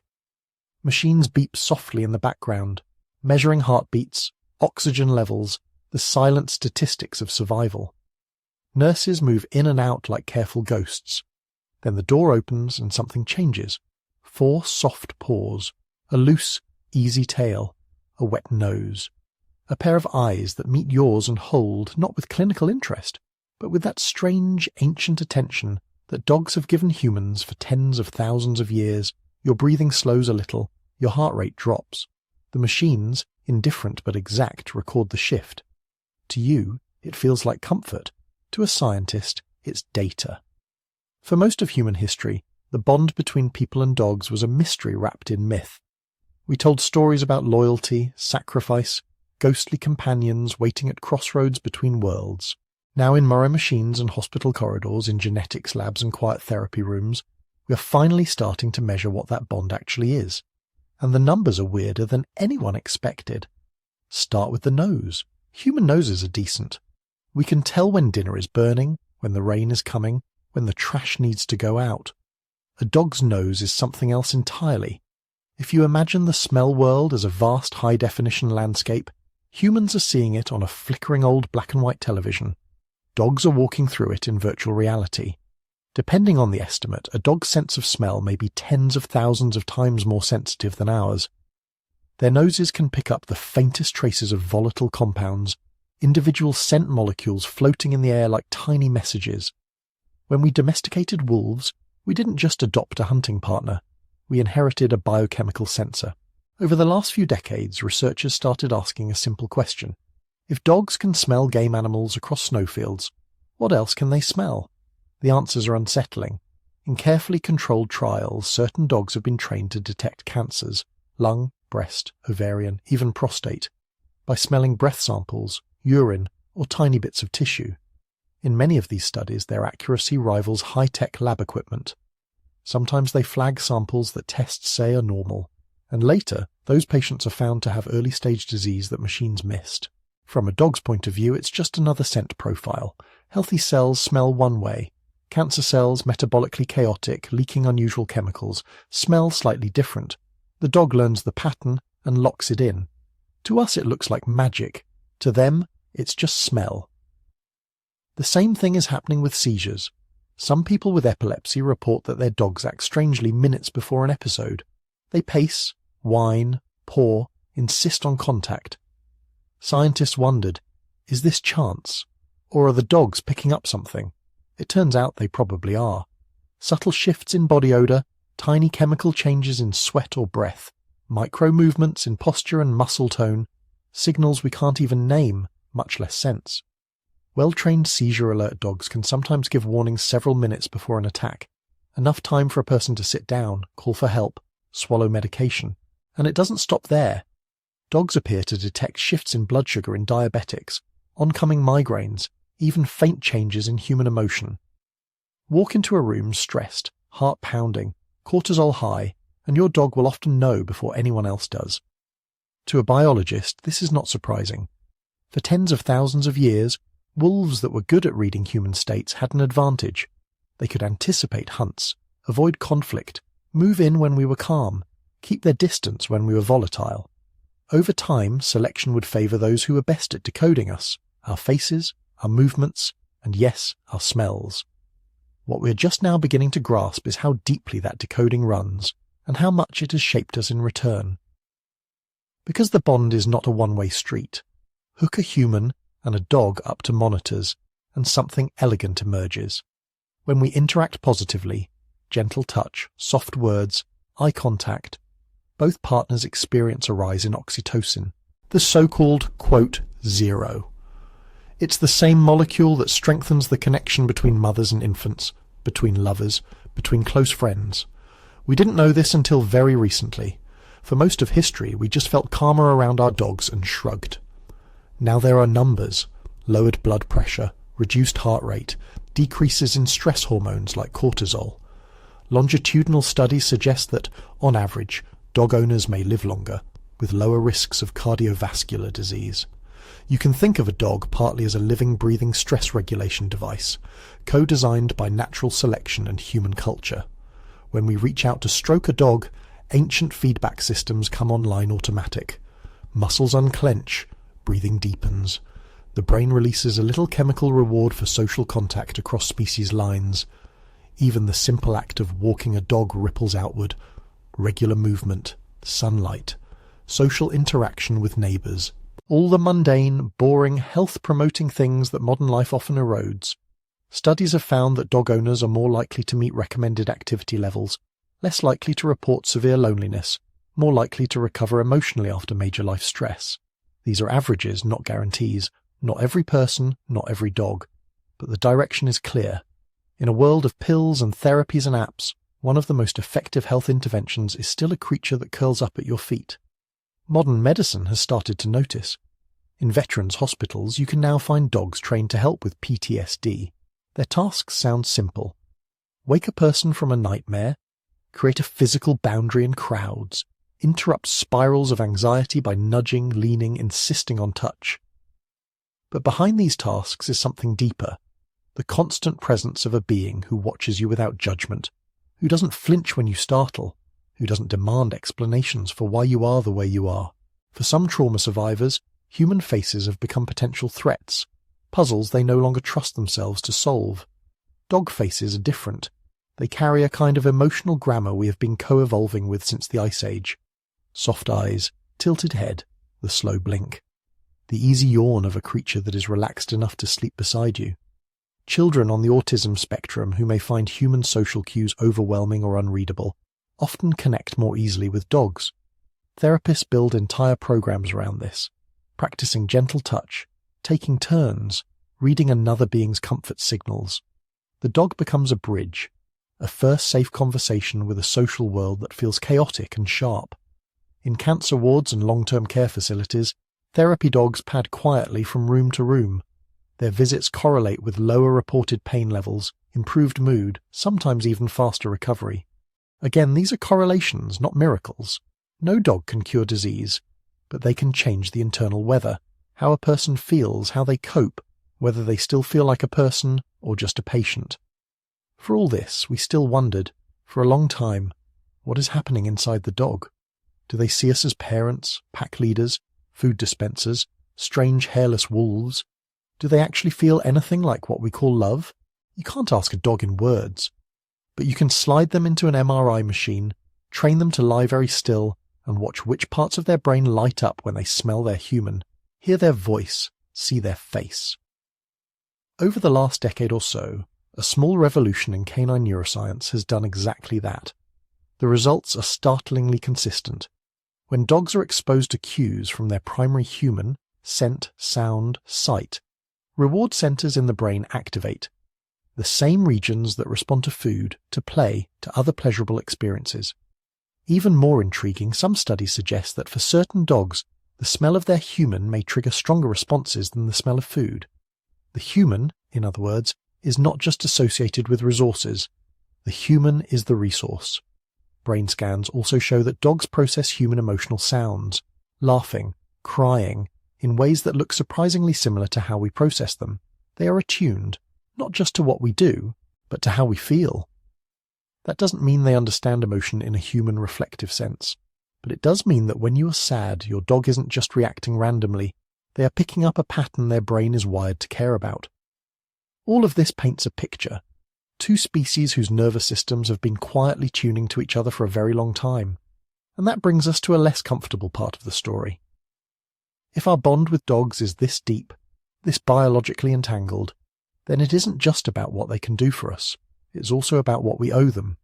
Modern dogs live in worlds their wolf ancestors could not have imagined. Tiny apartments instead of forests, leashes instead of open tundra, echoing city streets instead of quiet snow. We have bred them into every imaginable shape. Faces too flat to breathe well, spines too long for their own weight, joints that fail, hearts that enlarge, brains too big for the skulls that hold them. We did this partly out of affection, partly out of aesthetics, often without understanding the cost.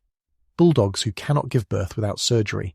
Cavalier King Charles Spaniels predisposed to painful brain conditions. Giant breeds that live heartbreakingly short lives. When you look into a dog's eyes and see that familiar, searching focus, you are seeing the end product of tens of thousands of years of mutual selection. They are, in a very real sense, designed to take us into account, to orient to us, to fit into human stories. The question modern science quietly poses is, are we doing the same for them? Ethicists argue that our responsibilities run deeper than food, water, and basic medical care. A being whose brain is wired to need social contact, to work, to solve problems, to move, can suffer in ways that do not leave visible scars. Chronic boredom, social isolation, confusion about inconsistent rules. A dog that spends most of its life alone in a yard, or locked in a crate, is not simply low maintenance. It is a social mammal deprived of its primary evolutionary context, cooperative life alongside humans. As we learn more about their cognition and emotion, the ground quietly shifts. Dogs are no longer background characters in the human story. They are partners whose welfare is intertwined with our choices, which makes the next paradox even stranger. We live in a time of accelerating technology. Our homes hum with processors and sensors.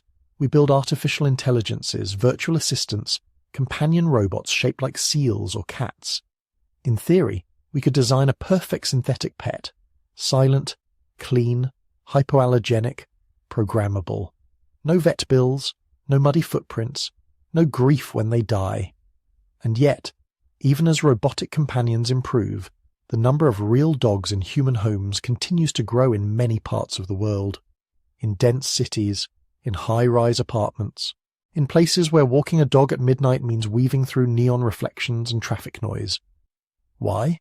Part of the answer may be chemical. A machine can mimic behaviors, but it does not yet trigger the same ancient oxytocin loops, the same cascade of hormones that a warm body, a living gaze, a familiar scent can evoke. Our brains are attuned to fur, to breath, to small movements in sleep. Another part may be narrative. Dogs pull us out of the abstract world of screens and symbols and into something older and slower. The rhythm of walks, the tracking of seasons through shedding coats and muddy paws, the brief, sharp heat of grief when 15 years of companionship finally comes due. Most of all, though, the alliance persists because it is not perfect. Dogs do not always obey. They chew the wrong thing, bark at the wrong time, get sick, grow old. They require us to rearrange our lives, to wake up early, to leave work on time, to structure our days around another creature's needs. In a world increasingly optimized for convenience and control, they reintroduce friction, and that friction may be exactly what our nervous systems, evolved on open plains beside watchful wolves, still quietly crave. The modern science of the human-dog bond is full of graphs and p-values and brain images. It tells us that dogs can smell our cancers, predict our seizures, ease our trauma, extend our lives. It reveals neural circuits lighting up in patterns that look suspiciously like affection. But beneath the data, something older moves. When your dog shifts in sleep, twitching as if chasing something through dream snow, when they lift their head at the faintest sound of your footstep in the hallway, when they settle with a sigh at your side after a hard day, you are watching an alliance older than agriculture, older than writing, older than most of the stars we can name. We can measure it now. We can plot its curves and sequence its genes. But we're still, in some deep sense, sitting at the same shared fire we always have. One species telling stories, the other listening, eyes half closed, ears never quite at rest. Picture this. You're sitting in a quiet room. Maybe it's night. Maybe there's rain against the window or just the distant hum of a city falling asleep. And somewhere nearby, there's a dog. Maybe it's yours. Maybe it's one you remember, curled in a circle that seems mathematically perfect, chest rising and falling with the slow tide of deep sleep. Every so often a paw twitches, a muffled woof slips out, like an echo of some ancient hunt playing out behind closed eyes. Now notice what happens in you. Your shoulders loosen just a little, your breathing subconsciously matches theirs. A tiny part of your brain, the very old part, files a quiet report. All clear, pack is safe, no predators, you can rest. We like to think we're the ones in charge of this relationship. We buy the food, we open the doors, we decide when to walk, when to play, when to go to the vet. In the story we tell ourselves we are the masters, and dogs are the domesticated dependents circling our feet. But if you watch closely, really closely, the story gets stranger. Because dogs are not just pets, they're mirrors, and what they reflect back at us is our own nature, softened and clarified by 40,000 years of shared history. Think about how a dog reads you. You walk through the front door after a long day. You say nothing. You force a smile. You do all the things modern humans do to hide how they feel. Your co-workers might not notice. Your friends might not notice. You might not even fully admit it to yourself. But your dog knows. Before you speak, before you take off your shoes, before you've even decided what kind of mood you're going to pretend to be in, they've already taken a full emotional scan. Heart rate, breathing pattern, microtension in your shoulders, the way your footsteps hit the floor. To them, you are a walking weather system, and they are exquisitely tuned barometers. If they trot over lightly, tail loose and sweeping, you know you must look calm, or at least calm enough. If they hang back, ears low, eyes searching your face as if to ask, is it bad? Is there danger? You get a raw, unedited reflection of what you're actually projecting into the world. In that moment, they tell you who you are more honestly than most humans ever will. That's the first lesson dogs teach us. We are not purely rational, modern creatures floating above our biology. We're still pack animals whose moods ripple outward, whose nervous systems sync to those around us. Dogs reveal this because they respond to the parts of us we don't control consciously. The tension in our hands, the tremor in our voice, the pace of our breathing. In a way, a dog sees the real you first and the social mask second, and it goes deeper. We like to imagine that we domesticated wolves, that we bent a dangerous predator to our will, that we reached out, tamed the wild, and created this soft, friendly creature that sleeps on our couch. But look again. Domestic dogs have rewired how humans live.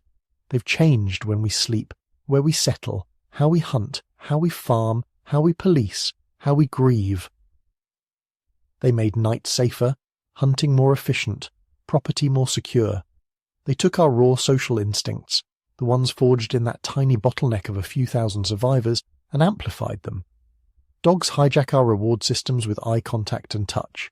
They pull oxytocin, the hormone of bonding, trust and parental care, out of storage and pour it straight into our bloodstream. They make us coo in high-pitched voices we usually reserve for infants. They nudge us outside for walks, regulate our routines, drag us into the present moment. Who is domesticating whom? A philosopher might say that we entered into an ancient contract. Not a written one, not even a spoken one at first. A biological contract written in body language and shared risk. We would give them food, protection, and a place in our social world. They would give us early warning of danger, help in the hunt, warmth on cold nights, and a kind of emotional feedback that would push our nervous systems toward cooperation and calm. Over tens of thousands of years, the contract evolved. We selected for friendliness, playfulness, responsiveness. They selected for humans who could read their signals, learn their cues, feed them, shelter them, and tolerate their presence in our most intimate spaces. People who hated dogs or couldn't read them missed out on the survival advantages that dog-human teams offered. People who felt that little spark of joy in canine company stayed in the game. By that logic, dogs have been training us just as much as we've been training them, training us to attend to nonverbal signals, to interpret other minds, to practice empathy across species lines, to soften displays of aggression, to reward calm behavior, not just dominance. In domesticating dogs, we may have domesticated ourselves. We became a little less sharp-edged, a little more tolerant of proximity, a little more sensitive to the needs of others. A species that could share a fire with a former predator is a species nudged one step further toward cooperation, storytelling, and civilization. And now, standing on the edge of a new age, we have to ask, what happens to this ancient contract in the future we're building? Right now, somewhere in a laboratory, researchers are tweaking the genomes of mice, extending their lifespans, altering their diseases. In principle, the same tools, CRISPR, gene editing, selective breeding informed by molecular maps, could be applied to dogs.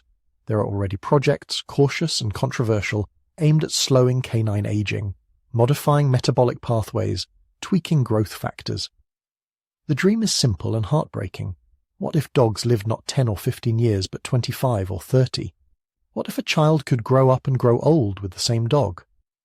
But every wish has a cost. Longer life might mean more cancer, more arthritis, more years of frailty. Altering one set of genes could affect behavior, cognition, the subtle glow of dogness we recognize instantly, but struggle to define. Make a dog too long-lived, too intelligent, too self-aware, and you begin to cross an invisible line, from companion animal to something more like a non-human person. Would the contract still hold if the dog at your side could remember your childhood in perfect detail when you're old and forgetful? If they could outlive multiple generations of your family, carrying memories forward like an oral historian of a single household? On the other side, what if we start editing behavior more precisely? Dialing down aggression, dialing up affection, fine-tuning every trait to match our preferences. Design a dog not just by breed, but by personality template. At some point, you have to ask, are we honoring the ancient partnership, or are we turning a fellow traveler into a custom-made emotional appliance? The truth is, we don't know where the line is. We're only beginning to grasp the complexity of the wolf that became a dog, and the human that became whatever we are now. But we do know this. When we look into a dog's eyes, we are seeing 40,000 years of shared history compressed into a single gaze. Not just the history of dogs, but the history of us. We see the hunter, calculating the wind, scanning the horizon, the herder, watching the flock, the soldier on night watch, the child at the edge of the fire, the old woman leaning on a stick, the trader on the road, the farmer in a field, and next to almost all of them, if you look closely enough, is a dog. They remind us of what we used to be, small bands of primates on a dangerous planet relying on each other and a few trusted non-human allies to make it through the night. They remind us of what we still are, social animals wired for connection, soothed by warmth and closeness and shared vigilance. They show us our capacity for loyalty, for care that crosses genetic lines, for grief. The way people mourn their dogs with a depth that surprises even them tells us something profound. We're capable of loving fiercely beyond self-interest, beyond language, beyond species. They also show us our capacity for cruelty and neglect. The abandoned dog, the chained dog, the fearful dog flinching at a raised hand. These are indictments of us. A mirror held up to the parts of human nature we prefer not to see. The parts that take the gift of trust and break it. But even there, dogs teach. A rescued animal relearning to trust, to play, to sleep deeply again, demonstrates something we're still fumbling to master. The slow rebuilding of safety after harm, the return of calm after trauma, the idea that nervous systems, human or canine, can be coaxed back toward ease with patience, consistency, and kindness. In watching them heal, we're quietly reminded that we might be able to do the same. So, are we their masters? Legally, yes. Practically, often. We hold the leashes, sign the paperwork, pay the bills. But in a deeper sense, the word master doesn't quite fit. Partners might be closer, or co-conspirators. Two species that made a bet on each other and won. Because out of all the possible evolutionary paths, out of all the predators that hunted near our fires, only one decided to come closer instead of staying away. And only one species of primate responded not with relentless fear or hostility, but with curiosity, food scraps, and eventually a space by the flames. We chose each other. And that choice has shaped everything that came after. Our cities patrolled by police dogs, our farms guarded by shepherds, our modern apartments filled with sleeping companions who do nothing useful except keep our ancient brains from feeling alone in the dark. If you strip away the technology, the lights, the walls, what remains is a very old scene. A patch of ground lit by flickering fire. Beyond it, darkness and the unknown. At the circle's edge, a figure with forward-facing eyes, long limbs, a mind full of plans and fears. Beside them, a four-legged silhouette, ears pricked toward the night, nose sampling the wind. The human watches the forest. The dog watches the human. Each takes their cue from the other. Tens of thousands of years later, not much has changed. When you turn off the light and your dog circles 3 times before lying down, you're reenacting a ritual older than any civilization. When they sigh and press their back against your feet, they're not just seeking comfort. They're completing a pattern that started when wolves and humans first agreed, silently, to share the same pool of warmth. That first fireside meeting is still echoing. In every wag when you come home, in every alert bark at a strange noise, in every quiet night made just a little safer by the sound of another breathing body nearby. And as you drift towards sleep, with or without a dog in the room, a faint imprint of that ancient contract lingers in your nervous system. The knowledge, buried deep and wordless, that somewhere in our long improbable story, we were not alone in the dark. We had help. We had them. So now we've walked the trail all the way from the ice-bright eyes of those ancient wolves to the soft weight of the dog who might be curled up beside you right now. A creature who snores and dreams and kicks their paws in their sleep, but who is also the product of one of the strangest and most powerful experiments in evolution the world has ever seen. Think back to that first meeting at the edge of the firelight. A nervous wolf, ribs showing through its winter coat. A human camp, hungry, exhausted, watching the darkness for moving shapes. Between them, a narrow strip of safety, a place where fear and curiosity had to wrestle each other to a standstill. From that thin line of shared courage, an entire world unfolded. Generation after generation, we changed each other. We selected wolves without knowing the word selection. We rewarded the ones who were calm, who wagged their tails, who didn't flinch at a raised hand. In return, they rewired our nervous systems. They tuned our brains to puppy eyes and playful bows. They smuggled oxytocin into our social lives, nudging us to trust more, to care more, to build tighter communities. We domesticated them. They domesticated us. Over thousands of years, their bodies bent toward us. Shorter snouts, floppy ears, spotted coats, the strange baby-faced features of neoteny. At the same time, our inner landscape bent toward them. Neural pathways for reading subtle social cues. Hormonal loops that light up when we hear a friendly bark or feel a warm head rest on our knee. Every time a child throws a ball and a dog races after it with wild devotion, you're seeing the fossil record made flesh. Not in stone, but in behavior, in trust, in the wordless agreement, run with me, and I will run with you. Tonight, or whenever you're listening, your dog might just be another shadow on the floor, a vague shape near the bed, a rhythmic sound of breathing in the corner of the room. But inside that quiet body is an echo of the first brave wolf that stepped a little closer to the fire and didn't run. The cautious sniff of smoke lives on in the way your dog approaches something new and strange. The sprint across an ice-age plain survives in the blur of fur when they chase a ball or a leaf in the wind. The decision to trust a different species entirely is there every time they roll over and expose their throat and belly, saying, "I believe you won't hurt me." Those first wolves are gone, dissolved into time. The camps they circled are buried under cities, fields, and oceans. But the relationship they began never stopped. It passed from paw to hand, from litter to litter, from one pair of eyes meeting another across the darkness. A single thread of cooperation, stitched through tens of thousands of years. You are part of that story. Just by existing in a world with dogs, by sharing your life with one, by feeling that strange deep comfort when they settle beside you and sigh. As you drift towards sleep, you can imagine the fire dimming, the stars moving slowly overhead, and a circle of humans and dogs resting side by side. The specific faces change, the landscapes change, ice sheets come and go, cities rise and fall, but the pattern remains. Predators and primates turned into partners, two species keeping watch for each other at the edge of the dark. Thank you for walking this long path with me tonight, through ice and ash and campfire smoke, all the way to the quiet room where you're listening now. It means a lot that you've chosen to spend this time exploring the secret history of dogs and how they helped remake us. If you'd like to keep traveling through stories like this, you can gently tap like or subscribe so you don't miss the next journey.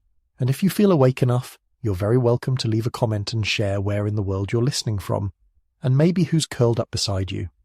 I love reading those, and they help shape future episodes. There's also an optional YouTube membership for those who want to support the channel a little more directly. It's never expected, always completely optional, but it does help me keep making these long, quiet dives into deep time for you. For now, you don't have to do anything. You can just let your eyes close if they haven't already. Feel the warmth of your own modern fireside. Listen to the breathing of any animal nearby, or the soft hum of the room. Somewhere far behind you, a wolf steps into the circle of light. Somewhere ahead of you, another human and another dog lie down to sleep. The story continues. The fireside is endless. Rest well.